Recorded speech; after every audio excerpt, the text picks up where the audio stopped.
เราซื้อนางเรียนชิดเส้นสุญญาเป็นนักศึกษาสาขาครูคณิตศาสตร์ปี4ในคณะศึกษาศาสตร์ของมหาวิทยาลัยแห่งชาติวันนี้ข้าพเจ้ามีจุดประสงค์แม่นจะมาเห็นการทดลองเกี่ยวกับความแห้งเข่งตึงของน้ำเนาะซึ่งว่าอุปกรณ์ของเราก็จะมี1เหรียญทูใส่น้ำแล้วก็มีน้ำบรรจุอยู่ในนี้เนาะ2เหรียญจอกแก้ว3เป็นเหรียญเนาะการทดลองนี้เนี่ยจะเฮ็ดเพื่อศึกษาเกี่ยวกับความแห้งเข่งตึงของน้ำเนาะวันนี้เรามาเบิ่งขั้นตอนการทดลองนำกันเลยขั้นตอนทำอิฐเนาะเมียนเขาจะเทน้ำใส่จอกเนาะเทให้เต็มเลยเนาะ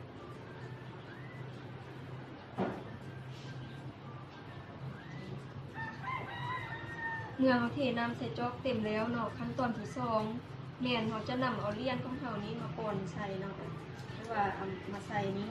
ซึ่งว่าการป่นนั้นเมียนจะป่นเชื้อละอันเนาะวันนี้เรามาติดตามเบิ่งนำกันเลยว่าเวลาเราเอาเหรียญลงไปแล้วน้ำในจอกมันจะเป็นยังไงเนาะมาเบิ่งนำกันเลย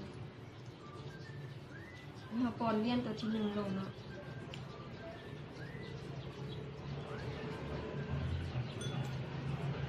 สังเกตเบิ่งนำกันเลยเนาะ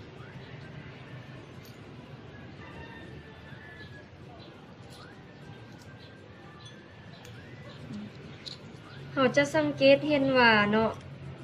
เมื่อเราป้อนเหรียญลงน้ำแล้วน้ำนั้นจะบ่ล้นออกมาเนาะเราสังเกตว่ามันบ่ล้นออกมาเนาะแล้วเป็นหยังมันจึงบ่ล้นออกมาเนาะที่น้ำนั้นบ่ล้นออกมาก็ย้อนว่าบริเวณน้ำนั้นแม่นมีแหงยึดติดกันหรือมีโมเลกุลที่เกาะติดกันอย่างหนาแน่นหรือเฮาเอิ้นอีกอย่างหนึ่งว่าแหงตึงของน้ำเฮามาเบิ่งกรณีที่2นำกันเลยเนาะถ้าเฮาเพิ่มจำนวนเหรียญขึ้นเป็นจำนวนหลายกว่าเก่าเฮาจะสังเกตเบิ่งว่ามันจะเป็นแนวใดเนาะนี่เฮามาสังเกตเบิ่งนำกันเลยเนาะ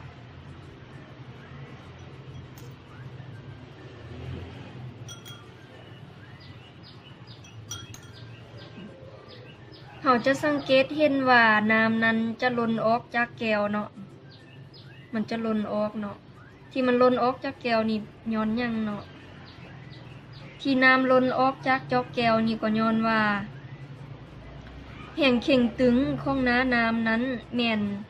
จะหับน้ำหนักของเหรียญที่เพิ่มขึ้นนั้นบ่ได้แล้วเนาะดังนั้นจึงเฮ็ดให้น้ำที่อยู่ในจอกแก้วนี้ล้นออกมาเนาะการทดลองเนาะเราก็สามารถสรุปได้ว่ากรณีที่1แม่นเมื่อเรานำเอาเหรียญเนาะลงใส่ในน้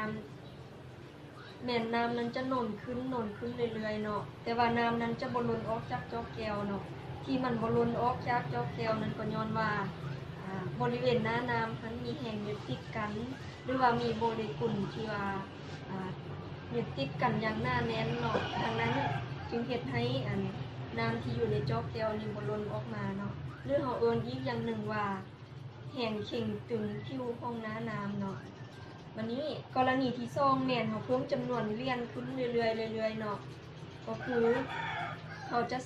สังเกตเห็นได้ว่าน้ำนั้นจะล้นออกมา